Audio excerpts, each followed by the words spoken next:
Statement yang kontroversial dari Menkes Budi Gunadi Sadikin BGS itu ya, ada ukuran celana jeansnya di atas 33 itu cepat mati. Panglimanya itu harusnya Menteri Kesehatan.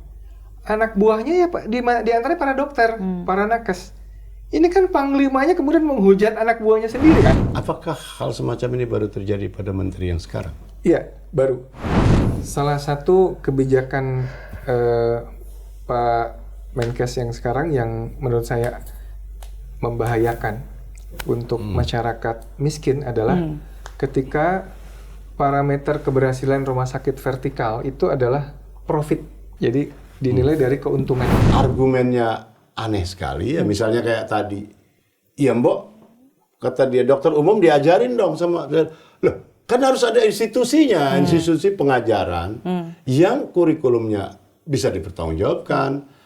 Apalagi ini menyangkut beribu-ribu, berpuluh-puluh ribu dokter. Dan muaranya adalah jiwa manusia. Jangan main-main urusan ini gitu loh.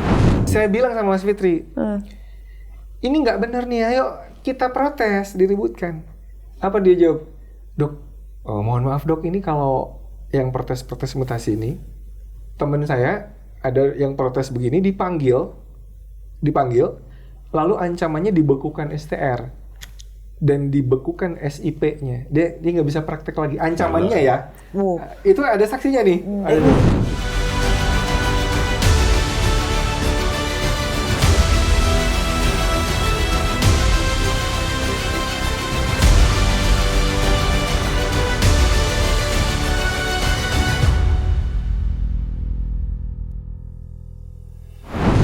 Belakangan ini publik disuguhi dengan statement yang kontroversial dari Menkes Budi Gunadi Sadikin BGS itu ya. Ada beliau belakangan mengatakan bahwa yang gajinya 5 juta itu bodoh.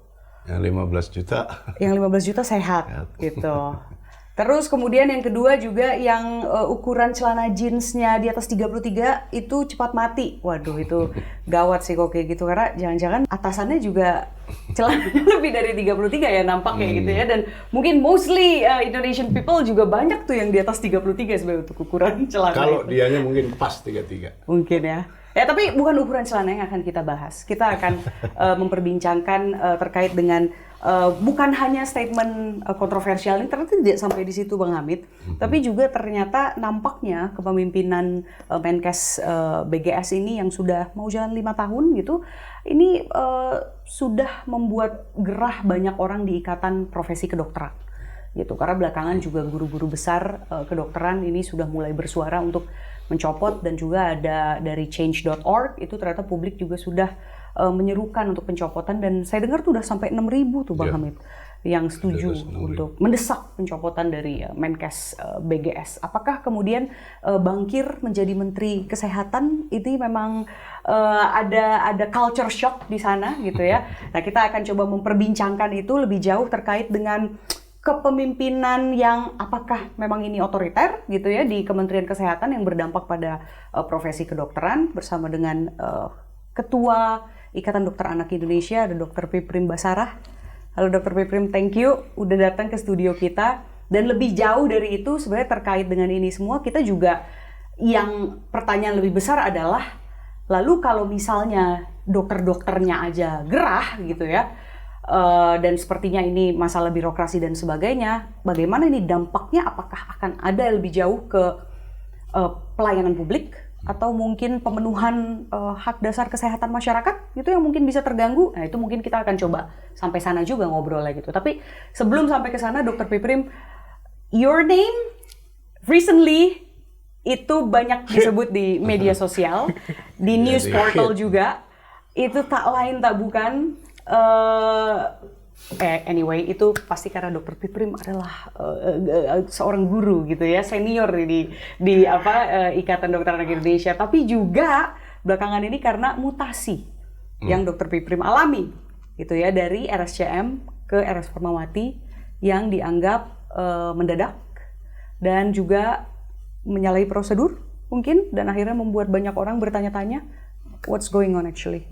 Dr. Piprim, mungkin kita bisa berangkat dari situ dulu nih. Pengalaman pribadi nih, atau penderitaan pribadi. Kenapa bisa ada mutasi itu juga? Itu gimana ceritanya? Baik, jadi saya ingin merunut ke belakang dulu ya, supaya tahu historinya ya, supaya utuh ya. Jadi pada saat bulan Oktober itu ada kami Ikatan Dokter Anak Indonesia mengadakan Kongres Nasional. 2024 ya? 2024 Oke. Oktober, awal Oktober ya, akhir September sampai awal Oktober itu. Kami mengadakan Kongres Nasional tiga tahunan. Itu adalah suatu forum legislasi tertinggi organisasi. Di situ kami membahas banyak hal, termasuk pemilihan ketua umum pengurus pusat, terpilih saya, dan pemilihan ketua kolegium, ya, ketua pengurus kolegium Ikatan Dokter Anak Indonesia, yaitu Profesor Aryono Hendarto. Itu selalu bareng, Pak ya? Selalu Kongresnya. bareng. Ya, selalu bareng. Dan pada saat yang hampir bersamaan, itu dari Kementerian Kesehatan juga sedang mengadakan pemilihan kolegium versinya Menteri Kesehatan, versi Menkes lah. Sebelumnya pernah ada nggak kolegium versi Menkes? Belum. Jadi ini pas baru? kongres ada kolegium tandingan gitu. Ya, jadi setelah Profesor Aryono itu terpilih, kemudian ada itu kan voting ya, Ya. voting terbuka, dan untuk kolegium anak itu, kolegium Menkes itu namanya Kolegium Kesehatan Anak. Oke. Kalau kolegium IDAI, Kolegium Ilmu Kesehatan Anak Indonesia. Kalau itu sana KKA, ini KIKAI singkatannya ya. Nah, voting itu diikuti oleh 120 orang. Kita nggak tahu siapa yang voting. Oke, yang Dari versi Menkes ya. 5.000, sekitar 5.500, 5.600 dokter Anggota. anak anggota IDAI. Jadi yang itu ikut itu 120, nggak sampai 2,5% ya. Kalau zakat itu kan 2,5% ya. Sekarang, Anda bikin kongres di titik A, katakan di Semarang. Semarang. Mereka bikin juga di mana? Mereka nggak bikin, tapi voting online. Oke, tapi yang voting juga anggotanya IDAI juga? Kita nggak tahu siapa. Oke, tapi mereka Atau mengklaim di- bahwa itu juga anggota IDAI? Iya, mereka, tapi yang jelas kita nggak tahu siapa yang milih. Oke. 120 orang yang 120 memilih itu, intinya yang memilih. kita nggak tahu siapa yang milih. Dari 5.600-an anggota. Ya, jadi kalau narasinya adalah ini proses pemilihan kolegium yang versinya Kementerian Kesehatan itu lebih demokratis. Tapi kan ya itu tadi nggak sampai batas Nggak quorum zakat lah. ya, nggak quorum. Biasa kan kalau quorum tuh 50% plus 1 ya. Paling nggak kalau diikuti ya 5.800 mungkin 2.800 lebih. Mungkin ya lebih mencerminkan ya. Oke. Dan ini adalah pemilihan voting ya, yang dilakukan Kementerian Kesehatan. Nah, jadi ketika sudah terpilih Prof. Aryono itu sebagai ketua kolegium IDAI, kita merekomendasikan IDAI tidak mengirim calon untuk kolegium Menkes, biar kita tetap solid. Oke, berarti waktunya berbeda memang. Berapa? Harinya sama. Oke. Harinya sama, jadi kita milihnya agak pagi gitu, penutupannya itu tengah malamnya. Oke, dan mereka memang meminta agar kolegium IDAI ini juga memberikan rekomendasi Atau mengirim orang. mengirim Iya, calon. Mengirim calon mereka gitu. meminta. Oke. Tetapi secara organisasi di kongres itu diputuskan bahwa IDAI tidak mengirim calon karena kami sudah punya kolegium yang ada bersama-sama IDAI. Artinya tidak mengakui kolegium Menkes tersebut. Ya, karena secara ADART kolegium kami itu untuk terjaga independensinya ada di IDAI, dan itu sesuai dengan Undang-Undang 17 nomor 2023. Oke. Kami memahaminya bahwa kolegium harus independen itu, dia tidak boleh di bawah Menteri Kesehatan. Gitu. Ada di Undang-Undang Kesehatan ya? Ada di Undang-Undang. Pasal 1 kalau nggak Sebelum salah. lebih jauh gini Pak Piprim, ini orang awam kita harus ini buat konsumsi orang awam. Iya. Buat orang awam itu istilah-istilah yang membingungkan. Apa bedanya kolegium sama IDAI? Seolah-olah kolegium ini di bawah payungnya IDAI. Ternyata juga belum tentu, mungkin setara. Apa sebetulnya kolegium itu? Iya. Yang disebut kolegium itu apa? Jadi kalau di anggaran dasar, anggaran rumah tangga IDAI ya, itu tadi kan lembaga legislasi tertinggi adalah Kongres tadi ya. Dan badan eksekutif dari IDAI itu ada 3, pengurus pusat, pengurus cabang, dan pengurus nasional kolegium. Nah, apa bedanya? Kolegium itu adalah satu academic body. Jadi badan akademik yang bersama-sama organisasi profesi ya, itu posisinya sejajar. Kalau kolegium itu tugasnya adalah memberikan kompetensi, menyusun kurikulum, menyusun modul, gitu loh. Jadi terkait pendidikan. Jadi kolegium itu adalah satu organisasi yang mengurus aspek pendidikan dan keilmuan. Ya, bagian dari IDAI ya. Bagian dari Kalau di IDAI ya. Kalau di IDAI. Oh, udah. Artinya bukan hanya di IDAI, tapi ada di setiap mungkin cabang profesi lainnya ya. Berarti mungkin ada kolegium jantung misalnya, ada ya. Dan lain tapi sebagainya. ini kelihatannya khas di dunia kedokteran, Intan. Sebab misalnya di lembaga asosiasi lawyer gitu nggak ada kolegium. Atau saya nggak tahu mungkin. Udah jelas nih sekarang. Jadi ini pendidikan. Orang awam. Artinya otomatis kolegium, ya pasti dokter-dokter juga. Dokter, tapi tidak sekedar dokter. Biasanya di guru besar yang ahli di bidangnya dan juga karena akan ngurus pendidikan. Dia punya pengalaman panjang dalam bidang pendidikan. Dokter. Karena walaupun saya katakanlah ketua organisasi profesi, tapi terus terang saya nggak punya pengalaman di bidang kolegium. Menyusun kurikulum, menyusun standar kompetensi. Nah, kalau organisasi profesi, seperti saya pengurus pusat nih, itu merawat dokter anak yang sudah lulus. Kalau dia yang untuk mengembangkan lulus, lagi gitu ya. Ya, untuk merawat. Jadi maksudnya nih, bagaimana memelihara ilmunya, profesionalismenya, kemudian juga etikanya. Itu organisasi profesi. Tapi penggodokannya, resep untuk mendidik dokternya, itu kolegium yang mengeluarkan. Dan itu kita sudah punya haki di... Bentar Pak Petrim, apa hubungannya kolegium itu dengan misalnya fakultas kedokteran? Kalau yang mendidik dokter kan bukan kolegium, tetapi fakultas-fakultas kedokteran yang bertebaran di mana-mana. Pertanyaan bagus. Jadi di Kolegium Ilmu Kesehatan Indonesia-nya IDAI itu ada setiap kepala departemen dari fakultas kedokteran yang punya IPDSA, Institusi Pendidikan Dokter Spesialis Anak, itu otomatis menjadi ex officio pengurus nasional kolegium. Itu jembatannya. Jembatannya situ. Ya, jadi memang kaitannya erat dengan Kementerian Pendidikan, dalam hal ini Fakultas Kedokteran. Tapi tidak di bawah Kementerian Pendidikan. Tidak, jadi ex officio dia tetap punya independensi untuk ngurus segala macam tadi. Tetapi kolegiumnya itu sendiri sebagai institusi, dia berada di bawah Kementerian Pendidikan, bukan di Kementerian Kesehatan. Mungkin kan? koordinasi tidak, kali ya? Jadi tidak di bawah Kementerian Pendidikan. Kolegium itu academic body dari organisasi profesi. Jadi bukan... Jadi Departemen Kesehatan? Enggak. Ini independen. Jadi dia bukan di Kementerian Kesehatan maupun Kementerian Pendidikan, tetapi kerjasama erat gitu. Berarti bukan under, tapi close coordination mungkin dengan Kementerian Pendidikan. Betul. Nah, tapi kalau kemudian peran dari kolegium, ini dia punya otoritas apa berarti untuk dunia profesi kedokteran? Otoritasnya gini, jadi dia menyusun standar kompetensi.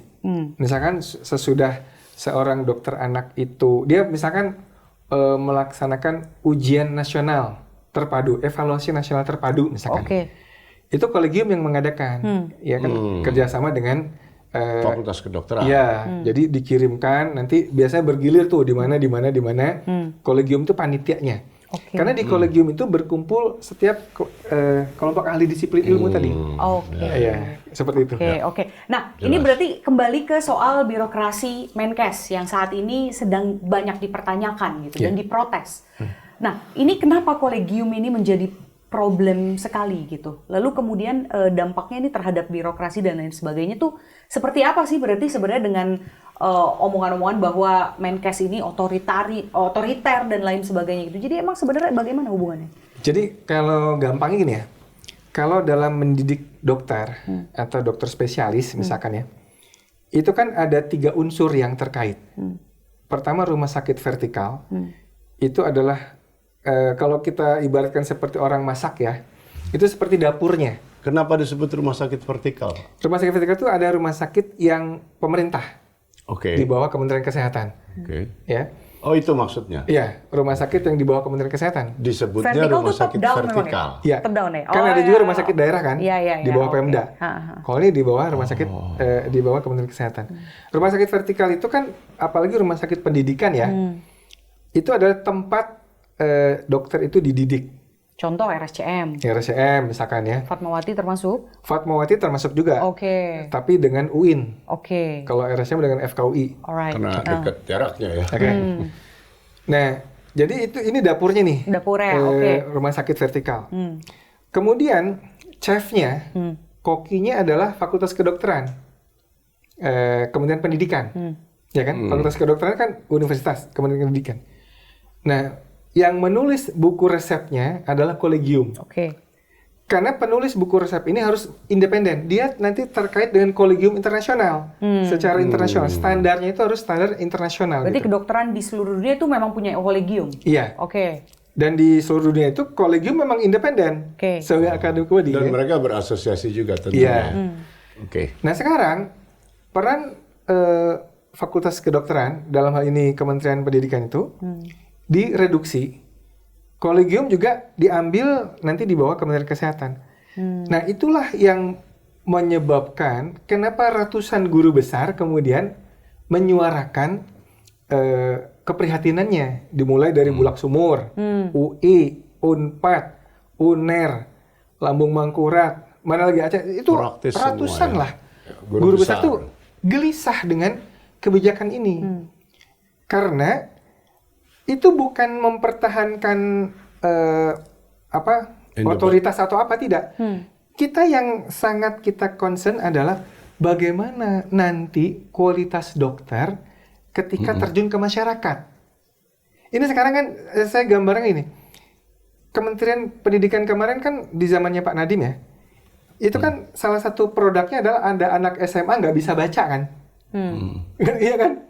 Pernah dengar nggak anak SMA nggak bisa baca karena selalu lulus gitu. Iya. Nah kita khawatir nanti ketika direduksi kolegium itu kemudian nggak independen, bagaimana nanti ketika Udah jadi dokter nggak bisa nyuntik. Iya, dia kualitasnya itu dipertanyakan atau kebijakannya misalnya yang banyak bertentangan dengan pandangan profesi, misalkan dokter umum diajarin operasi sesar misalkan. Iya. Ini kan kalau kita lihat pakarnya kan dari POGI ya, sudah bersuara nih dari POGI. Itu solusinya kan, ini pengalaman saya dulu ya. Sebetulnya solusi distribusi dokter itu bisa diatasi dengan mengirimkan residen-residen anak di daerah terpencil satu paket. Jadi ada residen anak, residen obgyn, residen anestesi misalkan. Itu di sana itu dia bisa mengerjakan hal-hal yang seperti itu. Dibandingkan ngajarin dokter umum, nanti kalau ada pendarahan karena uterusnya nggak mau kontraksi, itu siapa yang mengerjakan nanti komplikasinya? Misalkan kan Dokter umum nggak bakal mampu lah. nggak bisa kayak gitu. Nah ini berarti ini yang dikhawatirkan adalah jika kemudian Kementerian Kesehatan take over kolegium ini, mereka kemudian akan memakai perspektif mereka yang mungkin tidak tepat gitu ya untuk menjadi penulis buku resep ya yang memproduksi spesialis-spesialis di Indonesia gitu kan gitu. Jadi seperti kita misalkan jadi concern birokrasi. Iya, concern birokrasi. Bukan concern akademik. Nah, pertanyaan standar. saya, kenapa kemudian itu menjadi hal yang di take over, justru itu dibidik oleh Kementerian Kesehatan. Kenapa nggak bikin organisasi bayangan, misalnya untuk menandingi IDAI-nya atau ID-nya sekalian atau apa? Saya nggak tahu ya ikatan profesi lainnya. Nah ini kenapa kolegiumnya yang kemudian jadi fokus? Kalau kenapanya mungkin bisa ditanya ke Kementerian Kesehatan. Artinya gini, mungkin kan kita bicara birokrasi nih Dokter Prim ya. Ada hal yang kemudian itu ada gap antara pemahaman dari kolegium yang ada gitu ya dengan pemahaman Kementerian Kesehatan gitu. Karena kalau saya melihat dari klaim-klaim Kementerian Kesehatan, bagaimanapun saya jurnalis, saya jadi untuk melihat cover both sides juga. Saya mendengar gitu ya defense lah dari Menkes BGS. Dia sudah muncul di beberapa tayangan seperti ini. Ya bilangnya mengatakan bahwa kan salah satunya misalnya adalah ada eksklusivitas di antara dokter. Seperti tadi yang misalnya dokter sampaikan, dokter umum nggak bisa sesar. Memang itu dikatakan oleh atau beliau. Atau spesialis jantung nggak? Iya. Sama ahli Cuma cacar. kalau menurut beliau, itu seharusnya kolegium dokter-dokter itu menurunkan ilmunya ke dokter-dokter umum itu sehingga yang di daerah-daerah terpencil yang mungkin kekurangan dokter spesialis itu juga bisa jalan gitu. Itu ininya beliau ya, defense beliau. Nah, ini gimana gitu? Berarti kan ada gap nih. Gap pemahaman antara menteri gitu ya yang mungkin ingin memperbaiki birokrasi dengan ikatan dokter yang gue tahu lapangannya kayak apa. Gitu. Nah, itu yang kemudian jadi poin pertanyaan saya. Oke. Jadi gini. Kalau itu ada masalah sengketa lah, ini persepsinya beda-beda. Itu kan Menteri Kesehatan bisa sebagai hakim, bisa dirundingkan, iya kan? Dia kan bapaknya para dokter harusnya. Panggil aja. Kita kan sedang memerangi angka kematian, angka kesakitan, betul nggak? Musuh kita yang nyata itu angka kesakitan dan angka kematian masyarakat. Stunting masuk di mana tuh? Termasuk di situ angka kesakitan, ya kan? Serius. Panglimanya itu harusnya Menteri Kesehatan. Anak buahnya ya Pak, di antaranya para dokter, para nakes. Ini kan panglimanya kemudian menghujat anak buahnya sendiri kan? Tanpa diskusi. Tanpa diskusi. Berarti itu poinnya ya? Poinnya itu. Tidak ada diskusi. Tidak ada diskusi. Dan itu kalau Mbak Intan cermati statementnya suara keprihatinan dari para guru besar, yang kemudian kan ada undangan tuh ke dekan-dekan fakultas kedokteran. Dari 26 itu kan nggak ada yang mau datang. Wow. Kemudian ada juga undangan ke 76 guru besar anak ya, dokter anak. Indonesia gitu ya. Profesor anak lah. Itu yang 96,2% nggak mau datang, ya kan? Hanya 3 atau 4 yang mau datang itu dari 70 sekian. Dari 70. Alasannya apa kata mereka? Karena kami ingin menjaga supaya seperti yang sudah-sudah, kedatangan kami itu cuma jadi legitimasi program yang jadi diskusinya apa, keputusannya apa gitu. Jadi tokenism lah ya, ngundang tapi sebenarnya lo nggak didengerin anyway gitu. Yang penting gue udah ngundang lo ya gitu. Legitimasi itu. Itu coba cermati deh seruan keprihatinannya para guru besar itu. Rupanya mereka kalau begitu sudah pernah mengalami itu ya. Iya.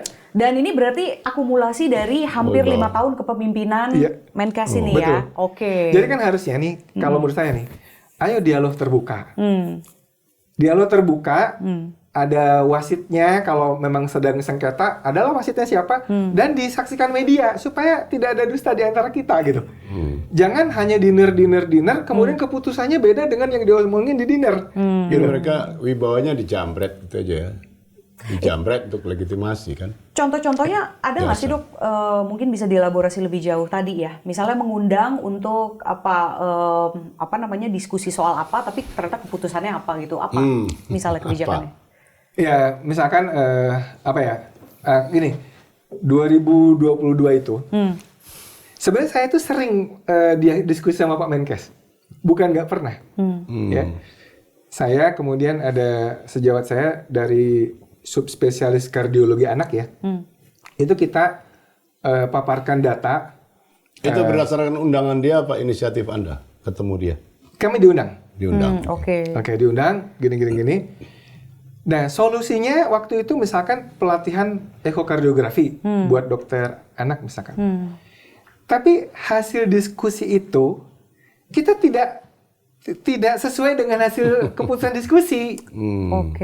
Paham nggak? Jadi apa diskusinya kemana, nanti programnya apa gitu. Waktu itu anggaran sekian-sekian. Minta advice saat itu posisinya? Diskusi. Dia kira-kira ingin tahu duduk perkara lah ya. Bagaimana sebetulnya urusan ini. Lalu bikin keputusan yang berbeda dari ini. Ada datanya diambil, data statistiknya diambil. Bahwa ini begini.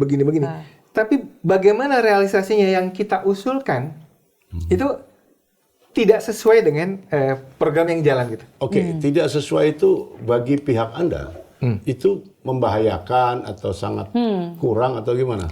Jadi gini, tidak sesuainya itu nanti misalkan yang harusnya, contoh gini lah ya, contoh kasus saya lah, itu kan kami, Pak Menkes juga concern bahwa ahli jantung anak itu kurang. Sekarang ini kan cuma 70, misalkan ya. Hitungan saya minimal 500 lah dokter jantung anak di Indonesia itu, supaya bisa cukup.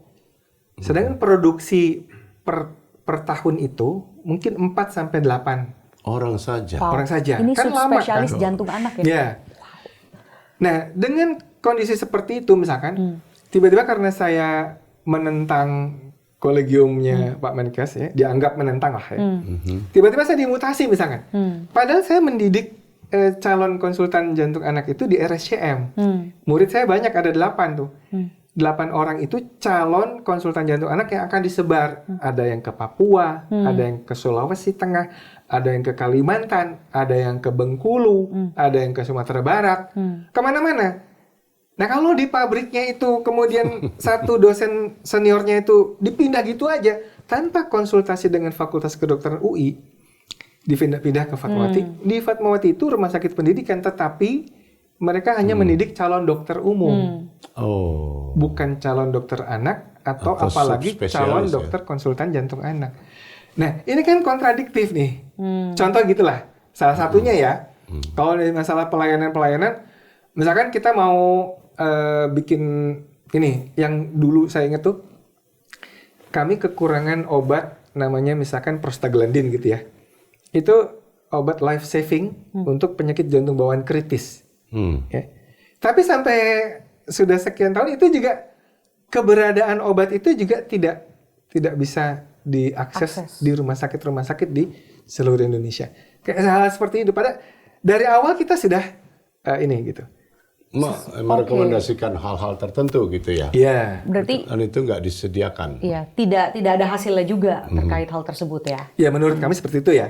Jadi nah itu pun ternyata nggak hanya kami. Ternyata kan dari statementnya para guru besar itu, mereka juga merasakan Mengalami seperti semua. itu. Iya kan? Kami takut dijadikan legitimasi, dianggap sudah diskusi, ternyata keputusannya berbeda dengan hasil diskusi. Itu statement letter luck tertulis dari para guru besar. Pak Piprim, kita bikin perbandingan sedikit aja. Yeah. Anda jadi dokter udah lama sekali. Anda tentu mengalami sejumlah menteri kesehatan. Yeah. Apakah hal semacam ini baru terjadi pada menteri yang sekarang? Iya, baru. Menteri-menteri kesehatan sebelumnya kooperatif dan sebagainya dengan kepada asosiasi-asosiasi profesi dan kolegium. Iya, jadi dengan Menteri Kesehatan yang sebelumnya ya, dengan siapa yang Bu Nila Muluk misalnya, apalagi ada dokter anak yang jadi Menkes ya, Bu Mboy ya, Nafsia Mboy. Iya. Nafsia Mboy. Itu kerjasamanya enak dan dialognya enak gitu, enak gitu. Kalau dengan Pak Bagas ini apa ya? Itu kan saya pernah bilang bahwa pola komunikasinya sangat buruk gitu ya dengan kami. Ya karena monolog. Iya. Walaupun beliau bilang, ayo ngomong aja, semua diomongin gitu ya. Tapi nanti hasilnya itu nggak sesuai dengan yang kita diskusikan. Kira-kira gitulah. Nah ini Bang Hamid, berarti sebenarnya keyword dari masalah ini adalah nihilnya komunikasi yang baik, gitu ya. Jadi pun ya saya meyakini ya semua menteri pasti inginnya untuk memberikan yang terbaik, pelayanan yang terbaik untuk masyarakat. Tapi kalau kemudian dalam prosesnya itu tidak melakukan pelibatan yang bermakna atau komunikasi yang baik gitu ya dengan stakeholder yang terkait, ya kemudian hal-hal seperti ini terjadi dan itu juga dampaknya ke kesehatan masyarakat juga akhirnya. Sudah pasti. Oke. Nah, kalau sejauh ini ya di luar ini kan masalah birokrasi ya murni gitu, komunikasi yang elitis sebetulnya. Gitu. Bukan elitis kali ya. Monolog bukan dialog ya. Elitis artinya ini bergulir di tingkat elit saja. Iya, bukan di masyarakat gitu maksud saya. Oh iya. Nah, tapi kemudian pasti itu. Ada ini nggak, Dokter Piprim melihat sudah mulai akhirnya terasa nggak ya sekarang Dokter Piprim sudah merasa bahwa ya gua aja proses ngajarnya juga jadi tersendat-sendat kan gitu, mau tidak mau gitu. Lalu kemudian kalau lebih jauh lagi ke masyarakat itu kemudian sudah mulai ada dinamika yang terhambat nggak dok? Begini, salah satu kebijakan Pak Menkes yang sekarang yang menurut saya membahayakan untuk masyarakat miskin adalah ketika parameter keberhasilan rumah sakit vertikal itu adalah profit. Oh. Jadi dinilai dari keuntungannya. Profit oriented banget. Profit gitu oriented. ya. Nah, padahal kan sebagai rumah sakit pemerintah itu kan harusnya melaksanakan kalau ini kan dekat lagi hari lahirnya Pancasila nih. 1 Juni. Ada namanya keadilan sosial bagi rakyat Indonesia. Nah, jadi kalau rumah sakit vertikal diberi beban untuk profit, sementara seperti contoh rumah sakit RSCM itu, rumah sakit rujukan kan, itu pasien-pasien yang dirujuk ke RSCM itu udah pasti pasien ini susah diatasi di daerah. Ya. Kasusnya kompleks, dirujuk udah dalam kondisi berat. Bagaimana mungkin akan profit ngurusin pasien yang seperti ini? Tapi itu kan amanah dari Undang-Undang Dasar bahwa pemerintah itu memang harus menyejahterakan masyarakat kan gitu ya. Dalam keadaan sosial itu nggak boleh ada beda antara yang miskin dengan yang kaya. Itulah fungsi negara sebetulnya. Betul. Nggak ada Kalau lain. kita hanya kemudian profit, berarti kan membuka pavilion swasta yang banyak, supaya dapat uang supaya banyak. uangnya banyak. Sementara kan yang ya, saya paham bahwa yang nggak boleh bangkrut juga rumah sakit, harus jalan. Tetapi fungsi negara adalah menjamin keadilan sosial buat seluruh masyarakat Indonesia. Nah, ini yang berbahaya ketika profit itu menjadi ukuran keberhasilan. To be fair, Pak, apakah intensifikasi soal ini memang juga hanya terjadi di menteri sekarang? Bukankah sebelum menteri-menteri sebelumnya juga hasrat untuk orientasi profit itu juga besar juga? Enggak. Oke. Jadi Apakah- baru Baru sekarang. Apakah karena sebelumnya juga dokter, jadi tahu bagaimana seharusnya menangani pasien gitu? Mungkin. atau yang Pendekatannya. sekarang memang dulunya wamen BUMN. Iya. Dan Ya, bankir, jadi memang banker, ya, urusannya jumlah, angka. Ya, jadi gini, kalau jadi mungkin ya. dokter itu, kami kan dididik profesional ya. Profesional itu di antara hal-hal yang termasuk dalam profesional itu adalah masalah altruisme dan masalah etik. Tidak semata mengobati dibayar, tapi juga ada unsur profesional sesuai standar tertinggi, kemudian juga masalah altruisme, masalah pengabdian.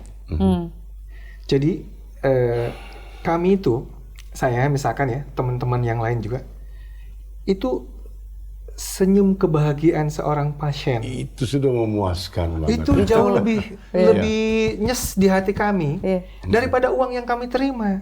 Istilahnya, apalagi kita tuh udah biasa di rumah sakit pemerintah ya, BPJS ya. Iya. Istilahnya nggak dibayar pun nggak apa-apa, asal pasien-pasien kami itu sembuh. Ini persis mengingatkan saya, ada satu series namanya The Resident di Netflix. Nonton nggak Dr. Piprim? Nggak. Dr. Piprim harus nonton. Iya. Ini kenapa? Ini semua vibe-nya sama. Itu teman juga harus nonton. Jadi intinya adalah dokter-dokter di rumah sakit itu, saya sampai lupa nama rumah sakitnya apa, itu dia ini sangat mengedepankan moral dan ethics. Sehingga mereka tuh against dengan manajemen rumah sakit, dengan pemerintah, dengan council or whatsoever, pokoknya pihak luar gitu ya, atau kalaupun internal tuh manajemen biasanya, itu yang memang mendorong untuk profit, sehingga mereka cenderung mengesampingkan pasien tertentu dan kemudian mengeksklusifkan pasien tertentu juga gitu. Nah ini kok mirip ya jadinya ya sama The Resident. Kita kan harus pertengahan lah ya, nggak boleh juga dibikin bangkrut rumah sakit, nggak boleh saya boros. agree. Makanya itu kan ada standarnya. Misalkan memberi antibiotik harus rasional, ada komite mediknya, Ya. ya kan? Itu harus dijaga, nggak boleh bablas ya. Oke. Tetapi juga nggak boleh memang semata-mata harus Sangat untung komersial. gitu. Ya. Ada unsur kemanusiaannya di situ. Oke, ini kalau misalnya Pasti. di daerah-daerah ya dok, yang memang kekurangan dokter-dokter spesialis khususnya. Ini bagaimana kemudian untuk menjawab tantangan itu gitu? Apakah mungkin ya kalau kita berprasangka baik, ya ada upaya juga sebenarnya Menkes tuh punya target juga nih untuk membereskan masalah tersebut gitu. Makanya dengan cara gue on my own way gitu kan. Nah ini gimana ke Dokter Piprim ngelihatnya masalah spesialis di daerah yang kekurangan itu bagaimana sih, dan apa yang sudah sebenarnya udah jadi langkah kita kok dari IDAI misalnya dan juga dari kolegium anak gitu. Dulu ada namanya wajib kerja dokter spesialis, WKDS. Jadi dokter-dokter yang baru lulus itu ditempatkan di daerah, dia boleh milih di mana gitu. Oke. Ini untuk spesialis. Spesialis yang baru lulus. Kan yang dokter umum PTT dulu namanya kan? Iya, dokter umum PTT ya. Ini ada juga ya spesialis? Ada. Zaman saya itu udah mulai ada. Oke. Zaman saya itu lulus 92 ya. 2002 sorry. 2002 saya lulus. 92 itu lulus dokter umum. 2002 saya lulus itu ada wajib kerja dokter spesialis. Saya waktu itu di Ambon. 9 bulan. Setahun ya di Ambon. Kemudian saya ikut lagi di Nias. Jadi kalau dibilang kok ke Fatmawati aja nggak mau, saya itu udah di daerah-daerah pelosok yang kondisinya jelek itu juga saya mau gitu. Iya gitu kan. Jadi Binder. ya, wajib kerja dokter spesialis. Ini sebetulnya sangat bagus loh. Terus itu ditiadakan, ya. Dengan alasan? Karena waktu itu ada salah satu yang menggugat ke MA, katanya melanggar hak azazi, kemudian ditiadakan.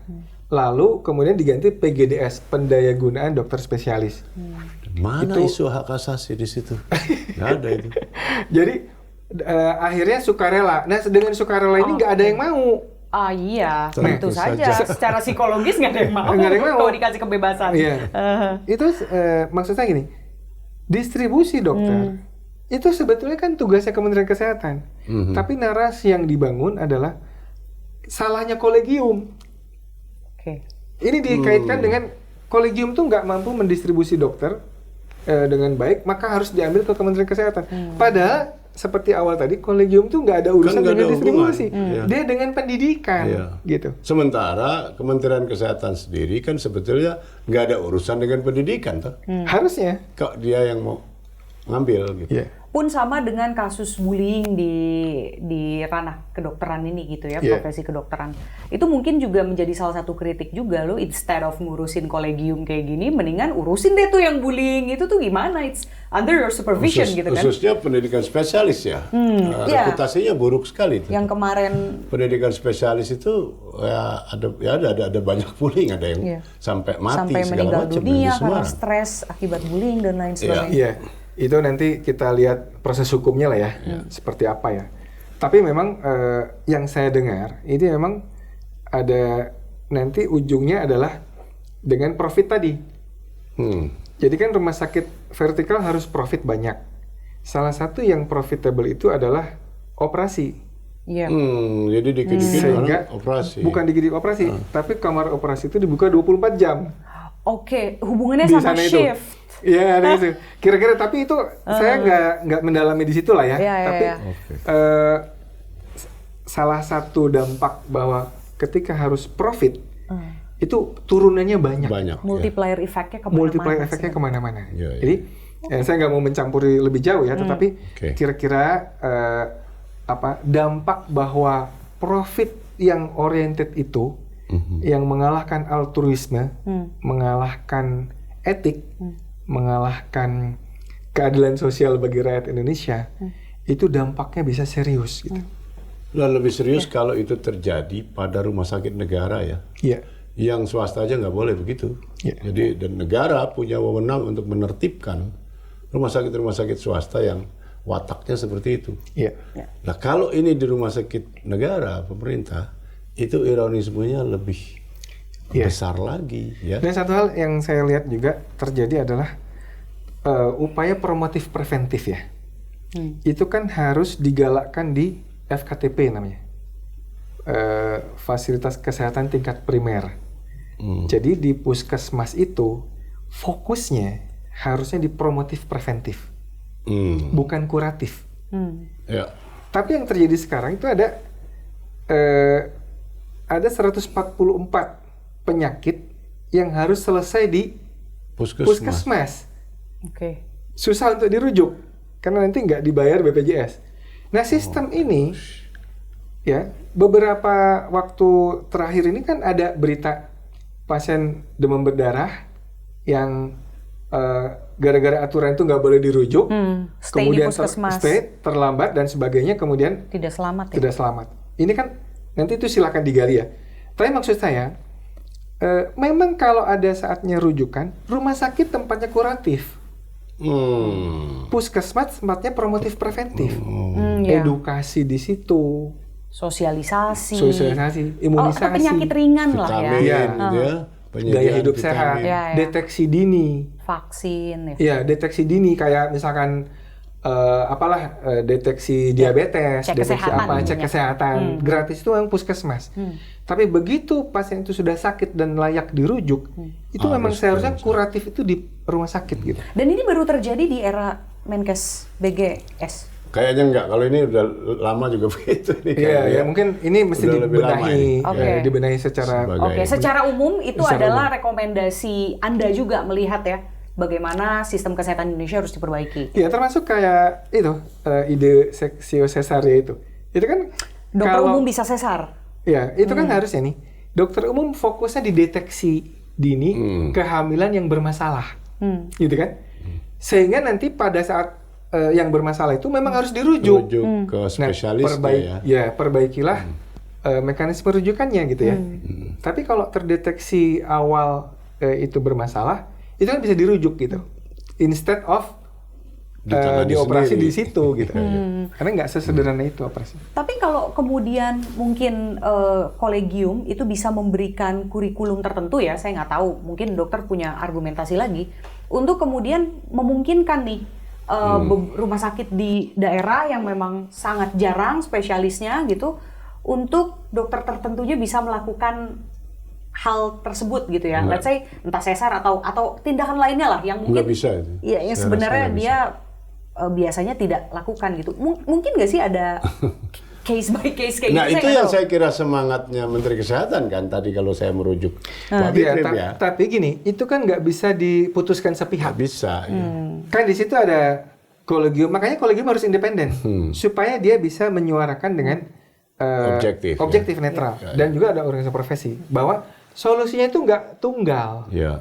Masih banyak cara-cara lain yang bisa Nah, dikerjakan. makanya ini tadi nyambung. Ya. Pak Bikrim tadi bilang bahwa alasannya Menteri Kesehatan itu mengambil kolegium itu karena selama ini dokter-dokter spesialis itu kok nggak ngajarin dokter umum, padahal ketersediaan spesialis itu kan sedikit. Sedikit. Dokter umum banyak. Lebih banyak ya. Tetapi sering dokter spesialis dibutuhkan. Kalau begitu, ini pikirannya sederhana sekali.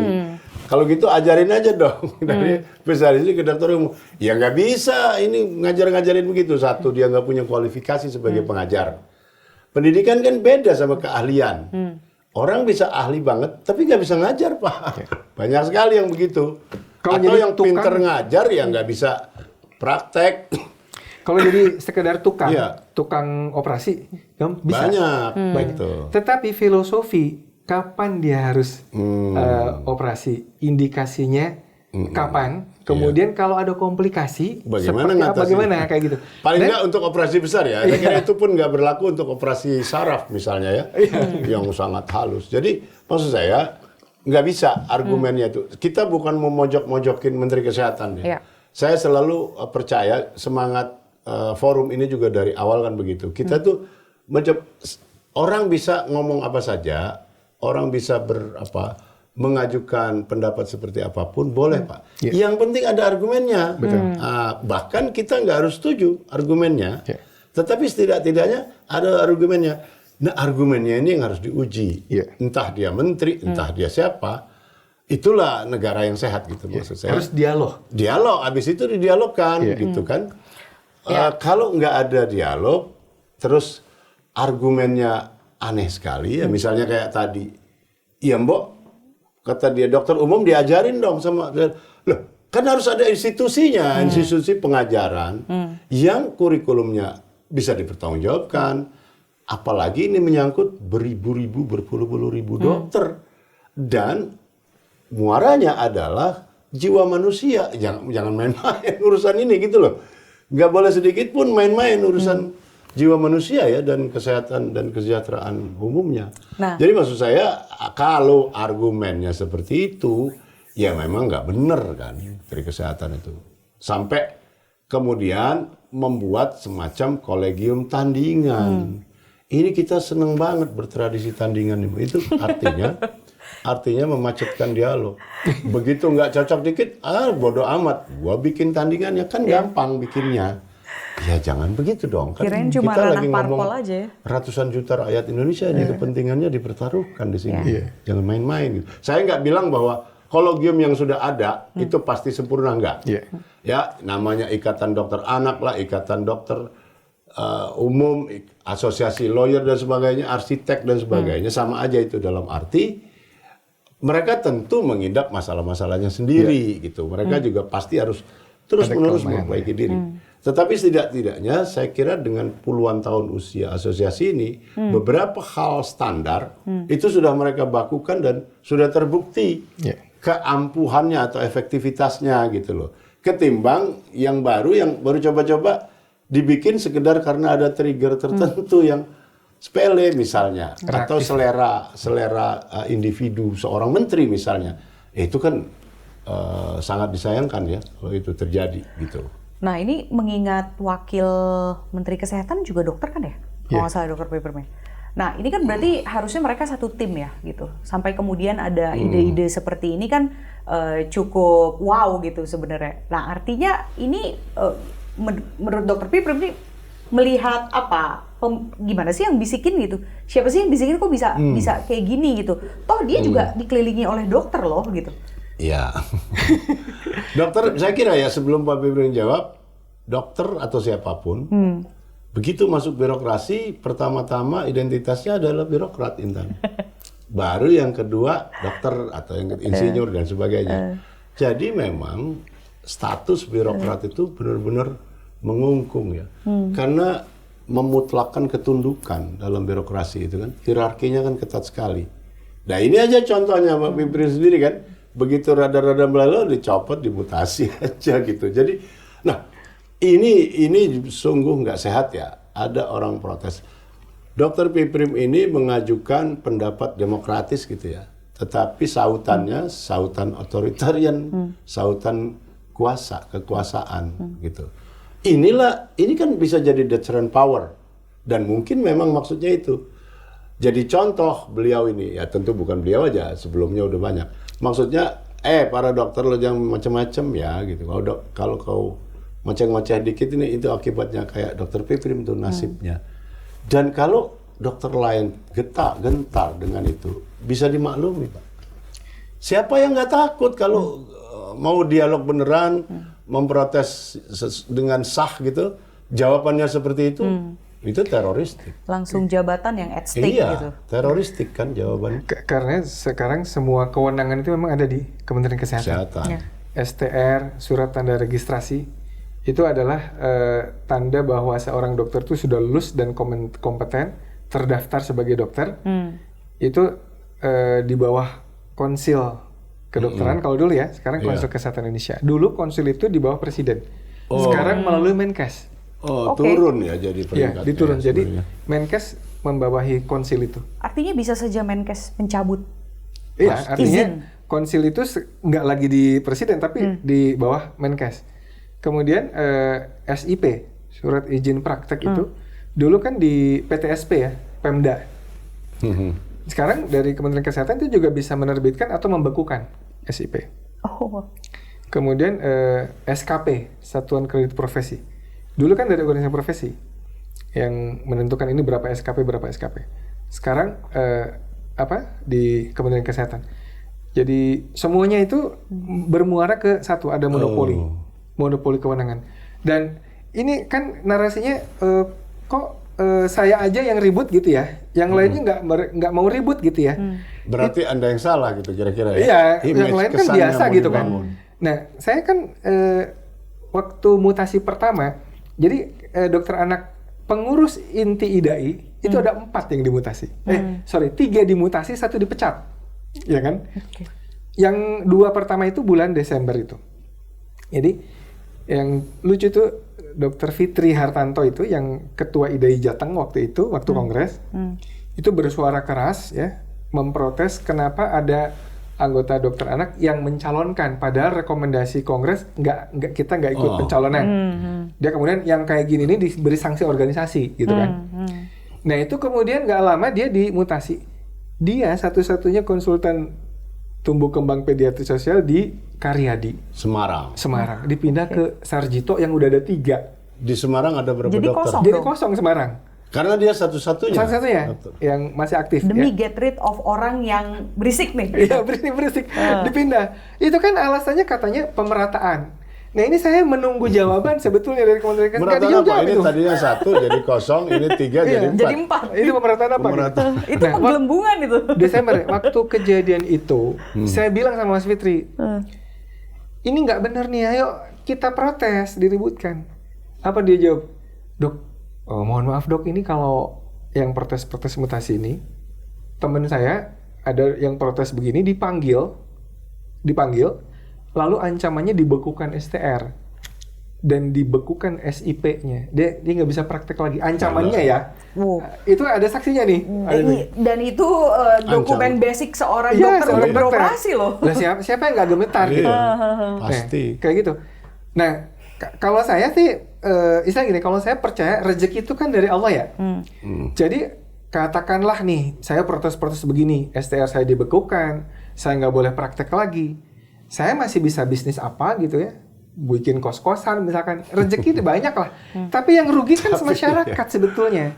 Iya. Karena keilmuan saya, expert saya, kemudian dibekukan gitu aja. Ya, tapi yang lebih penting lagi yang kita perlu perjuangkan, Pak, prinsip-prinsip dasar ini loh. Meritokrasi. Bernegara, dalam berdepartemen gitu, berkementerian. Betul.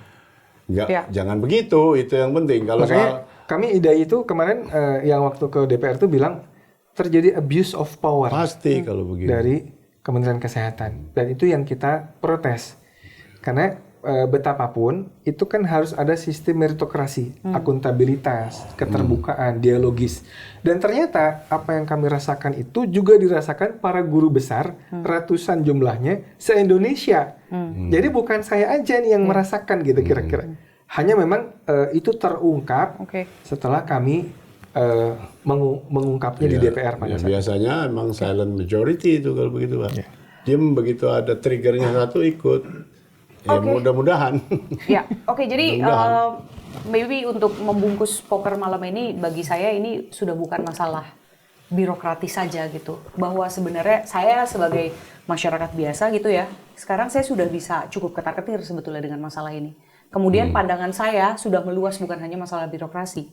Karena kalau kemudian ada abuse of power gitu ya, ada authoritarianism di dalam profesi kedokteran gitu ya, yang ditimbulkan dari lembaga pemerintahan, artinya itu mempengaruhi dokter, dan kemudian itu akan mempengaruhi pelayanan publik pasti eventually. Dan tadi Anda sudah mention soal profit oriented yang sangat terasa pada kepemimpinan Menkes BGS. Saya sebagai pengguna BPJS, pelayanan kesehatan publik, itu tentu sangat was-was dan terganggu. Merinding sekali mendengar hal tersebut gitu. Dan yang mungkin ini podcast ini bisa menjadi salah satu kanal juga untuk menyerukan gitu ya, multiply lagi seruan dari para dokter, menambahkan guru besar yang sudah mulai bersuara gitu, bahwa Pak, diskusilah. Yang wajar aja gitu, berdialog yang wajar. Dialog terbuka. Biasa dialog saja terbuka. Dialog itu ya. Dan bukan tokenism. Jadi bisik-bisik. dialog dan betul-betul dilibatkan, didengarkan, dan diimplementasikan apa yang menjadi rekomendasi ahli. Betul. Oke, itu poker malam ini mudah-mudahan bisa menjadi pencerahan buat kita dan perbaikan untuk sistem kesehatan ke depannya. Kita kembali di poker berikutnya. Bye. Bye-bye. Thank you, Dr. Fitri.